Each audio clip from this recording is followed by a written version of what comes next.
Kvety sú hviezdy Zeme a hviezdy sú kvety nebies. Paracelsus. Čo je astrológia? Ako máme chápať astrológiu? Astrológia je model zmyslu života, zmyslu fungovania nášho materiálneho sveta s previazanosťou na duchovnú sféru. Slovo astrológia sa skladá z astro hviezda a logos náuka. Dalo by sa povedať náuka o hviezdach. Astrológia hovorí a poskytuje základné informácie o nadaní, schopnostiach, možnostiach jednotlivého človeka. Umožňuje mu chápať nielen seba, svoje okolie, svoj život, ale chápať aj minulosť, prítomnosť a budúcnosť. V dávnych časoch bola astrológia považovaná za kráľovnú vied. Vtedy ešte neexistovalo rozdelenie na astrológiu a astronómiu. Pričom astrológia je porozumenie hviezdám a astronómia je meranie a počítanie hviezd.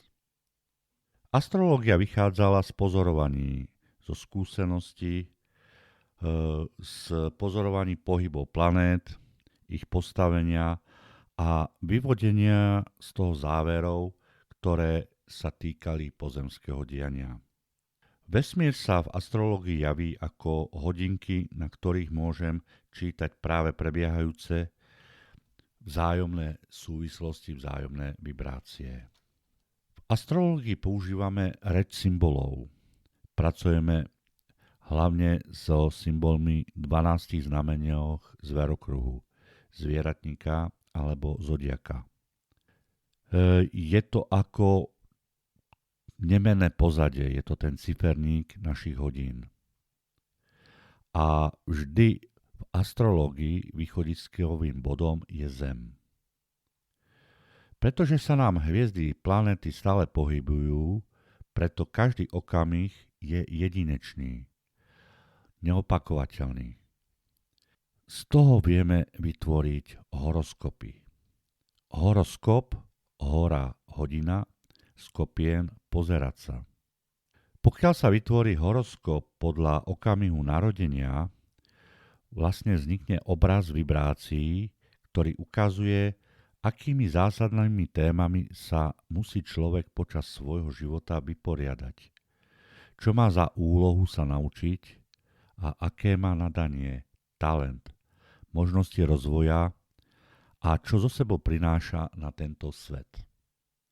Čo sa týka novodobej astronómie, nemyslím si, že by sme mali závisieť od starej astrológie, slepo ju nasledovať astrológiu z Babylona, Egypta, Grécka, ale že máme slobodnú vôľu, môžeme používať pracovné nástroje astrologického modelu tak, aby nám pomáhal k ceste k väčšej sebadôvere, sebapoznaniu, uvedomeniu, lásky k sebe samému a k svojim bližným. Takže na dnes len toľko a teším sa na budúce.